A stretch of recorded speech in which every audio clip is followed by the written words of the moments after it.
And so here's the information. Once again, on January 1st, 2011, Diamond Inc. leased a grinder from Nathan Corp. So we have a different person. Does anyone know Dr. Nathan? Nobody knows Dr. Nathan? Ziva Nathan? Alright, you will if you take Intermediate 3 in the summer. He's the one teaching. I'm pretty sure. Yeah. Yeah, okay. Is that a good thing? Yeah, he's good. Okay, good. Alright, so otherwise I wouldn't use him for my problems, obviously. So he leased a grinder from Nathan Corp. Nathan Corp purchased the equipment from Blunck Corporation. Alright, so Nathan Corp bought this grinder from Blunck Corporation and is now leasing it to Guyman. Does that make sense? Okay. So Nathan Corp bought the grinder from Blunck Corporation and is now leasing it to Guyman Corporation. They purchased the equipment from Blunck Corporation at a cost of $9,985. The lease agreement specifies annual payments beginning January 1st, 2011, the inception of the lease, and each January 1st thereafter through 2015. Sounds very familiar.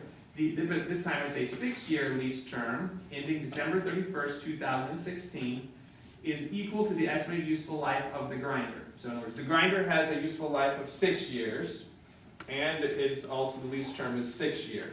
So for the entire term, Nathan Corp routinely acquires equipment for lease to other firms. The interest rate of this financing arrangement is 8%. How should this be classified? All right, so let's go through our 4 items. Is there a transfer of ownership associated with the lease?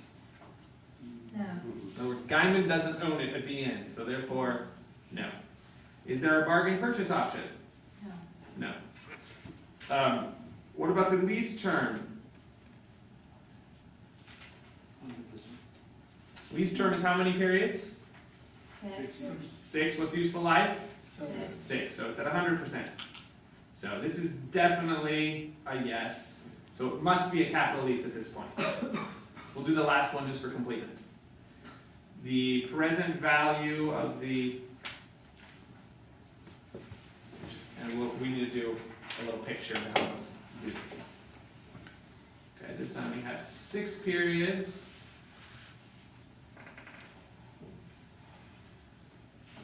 Alright, and one thing we don't have in here is what the payments are going to be. We're going to figure out what it's going to be. And so we don't know what these payments are yet, and we'll figure them out.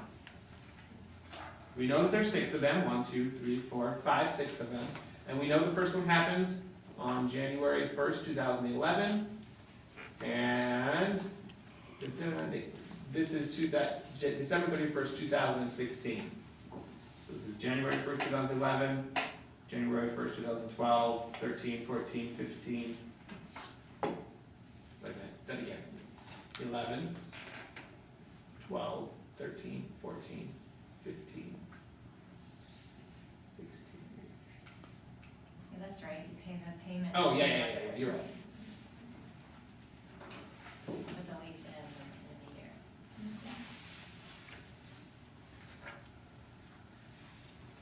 Just a second. But it's going to be January 1st, 2016 we make our last payment, isn't that right? Yes. So this should actually be through 2016.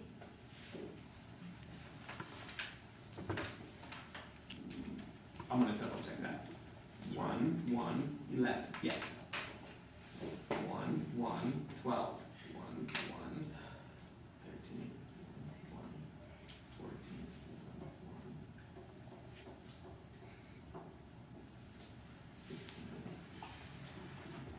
6. Yep, that's right. Huh, I don't know how I did that. Yeah, so the lease term ends December 31st, 2016, so that's right. But there is a payment January 1st, 2016. Right there. Okay. We have these payments. We don't know how much they are. We can figure out the amount of the payment. Because we know the present value of those because it's going to be equal to the $9,985. Nathan Corp is not a manufacturer or a dealer. All they're doing is taking the value and they're leasing it to us at the same value. So the value of the lease payments is going to be equal to the $9,985. So the excuse me, $9,985 is going to be equal to the present value of an annuity due, 6 periods, 8%,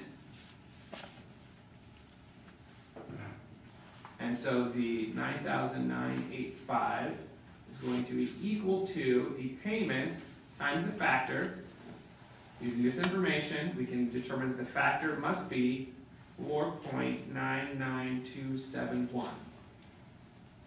So the payment, which we don't know yet, but we're figuring out, times the factor, which is 6 periods, 8% present value of annuity due, equals this 9,985, which must be the present value of all the payments.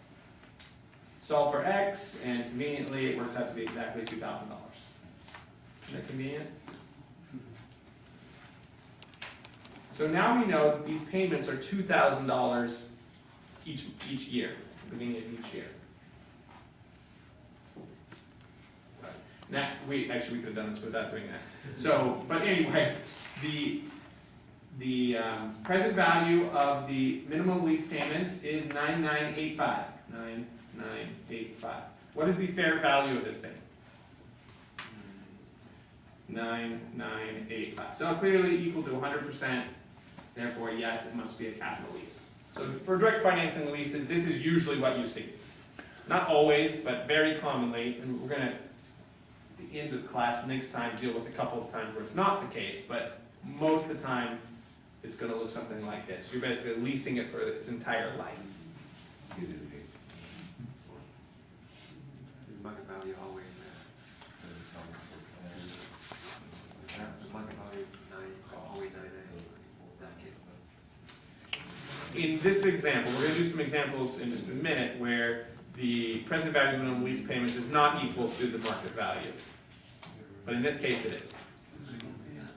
We know specifically because, then what are the words, my wording?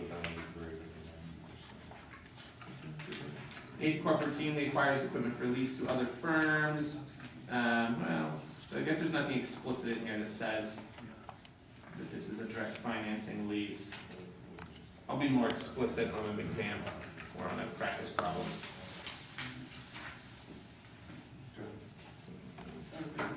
So without that, how would we know? It would have to say something specifically that he's not a dealer and there's no dealer's profit or something like that.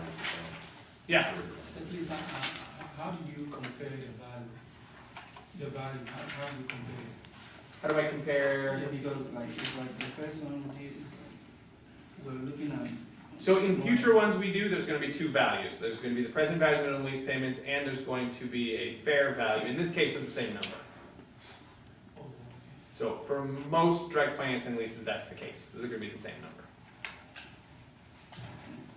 Even if it's a problem, it's a problem, is that There will be in some of the homework, yes. All right. So now we have determined this is a capital lease. And because there is no dealer's profit, we know this is a direct financing lease. And again, I probably should have been more obvious in the problem, but I'm going to just pretend like I was more obvious in the problem. And incidentally, if we are the lessor in this case, we would also need to check to make sure that we're pretty sure we're going to collect cash and that the costs are all accounted for. Doesn't say anything about that, so we'll assume it's okay. And you can assume that's okay unless it says something about it. All right, now let's do some journal entries. So for Guyman Inc., they are going to put the asset onto their books at the present value of the minimum lease payment. So as was described on the previous page, they're going to add the asset. We're going to call this a leased asset. And we're going to put it on the present value of future cash flows, which is 9,985 in this example. And we're going to put a lease liability on our book for the exact same amount. 9,985. So now, because it's a capital lease, we have an asset and we have a liability of equal amounts that go onto our balance sheet. For the lessor, they're going to now have a lease receivable, an asset, saying that they're gonna be getting some payments, $2,000. So we have a lease receivable for 9,985, which is the present value of all the lease payments, again, so the present value of what they're gonna be receiving. And they're gonna take the asset off their books, and if this is inventory, we take off inventory. If it's property, plant, equipment for them, and property, plant, equipment, we'll assume this is just put on their books as property, plant, equipment. And so we'll reduce property, plant, equipment for them. Instead, they have a lease receivable. If they are financing company, wouldn't it be like an investment? A lease receivable, yes, you call that an investment, that would be just fine. In this class, make sure you use the word lease so we know what you're talking about though. So a lease investment would be okay. All right, on the same day, we're making our first payment of $2,000. So Guyman is going to send $2,000 to Nathan on the same date that they did this journal entry right here. And so cash is going to go out for $2,000. And this journal entry is going to be different than all of the other journal entries because no time has passed yet. In all the other journal entries, there will be interest associated with this. But on this one, no time has passed, so all the $2,000 does is reduce the principal. And so $2,000, and that reduces, no, I don't know why I was Lease payable. payable is what I meant. Did I say liability or did I say payable? Whatever, either one's fine. Lease payable is usually what it is. I don't know why, my brain just said lease liability and I wrote it down. So lease payable, lease liability, the same thing. So we're going to reduce the lease payable by the full $2,000. Why? Because no interest has accrued. So we have this debt, it's lease payable, but no interest is accrued, so we don't have to record any of that yet. And at the same time, they're going to receive cash of $2,000, and they're going to reduce their lease receivable by the same amount.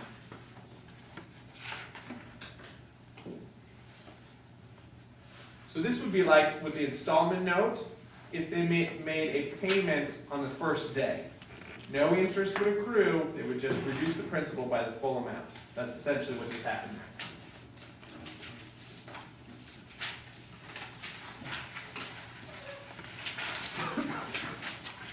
All right.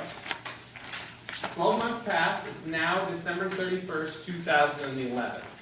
We made our initial payment on January 1st, we're going to make another payment the next day, but on this date, we need to make adjusting entries associated with our expenses and our revenues, depending on who we are. And so, just as we've always done with our debt, we use the effective interest method. I'm not going to say it, you know what it is. And we need to figure out what the carrying value of the debt is. So, initially, we created a lease payable of $9,985. But then we reduced it by $2,000. So the current lease payable is $7,985. Does everybody see that? That's how much which was outstanding during this year. Multiply by that by the market rate of interest of 8%, and we're going to get interest expense of $639. So the lessee is going to record interest expense of $639, and is going to record interest payable of the same amount. The lessor is going to record interest receivable of $639 and interest revenue of the same amount.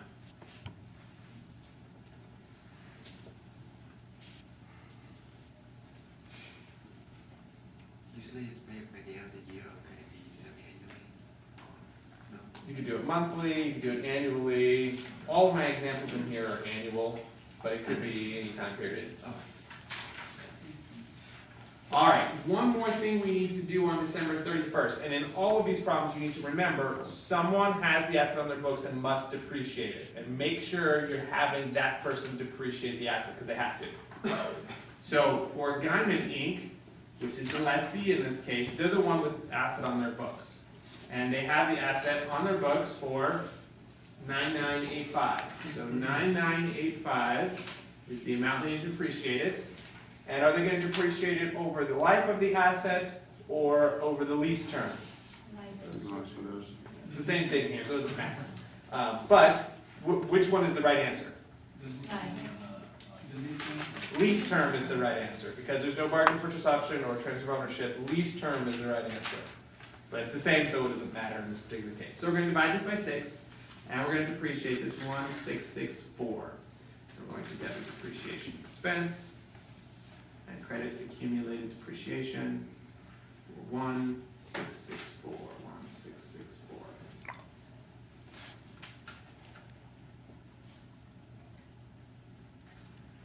The second lease payment will happen 1 day later. Guyman will make a cash payment of $2,000. In this case, do we need to record interest expense? No. No, because this is just 1 day later from our last journal entry. So we've already recorded interest expense. What do we need to get rid of though? Interest payable, very good, because we're making the interest payment with this $2,000. So this interest payable of $639 is going to go away. Interest payable of $639 goes away. And everything that didn't have to go to lease expense indirectly here, but it went to lease expense, is going to go, interest expense is going to go to reduce the principal of the lease, is going to reduce the lease payable, which is going to be 1361. So if, for example, we made this payment on December 31st, this would say interest expense of $639, lease payable of 1361. Very similar to the installment note. The amount that they incurred in interest goes there first, and everything else goes to reduce the liability, in this case, the lease payable. Similarly, for the lessor, they're going to receive a cash payment of $2,000. They're going to reduce or get rid of their interest receivable, which they previously created 1 day earlier of $639, and then they're going to interest receivable, and then they're going to reduce their lease receivable, or investment, if you called it investment, receivable, for 1361. And then we're going to use this table to help us see what happens through the rest of the 6 years. And so on 1/1/11, the initial outstanding balance was 9985. On the same date, we made a payment of $2,000. How much of that went to interest? None. So the decrease in the balance was the full $2,000, so we have 7985. And then a year later, we just did this journal entry on 1/1/12, $2,000. $639 went to interest. The remainder went to reduce the balance of 1361, which gave us a new carrying value of 6624. We get to 1/1/13, make a new cash payment. So the journal entries at the end of 2012, beginning of 2013 would look just like all of these guys right here, except with these new numbers we're going to put in. Instead of this being the carrying value, this is the carrying value, which makes the interest, which is going to be payable, receivable originally, be 530. So these guys should be 530. Does this thing change at all?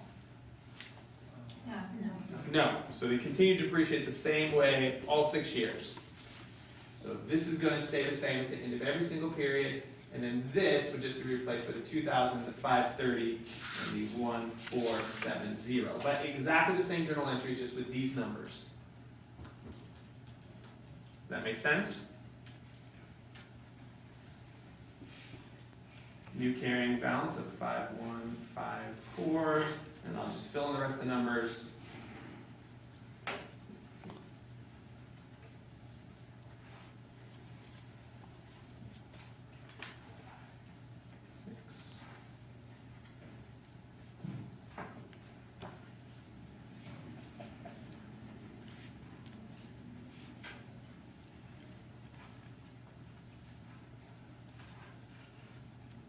Oops.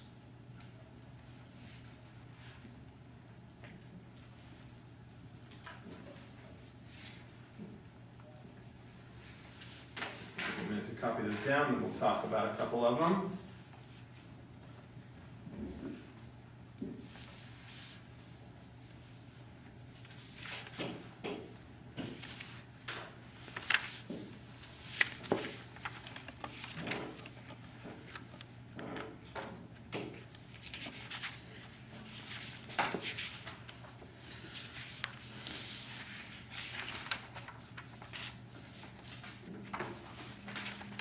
Alright, so clearly, when we make our last payment, we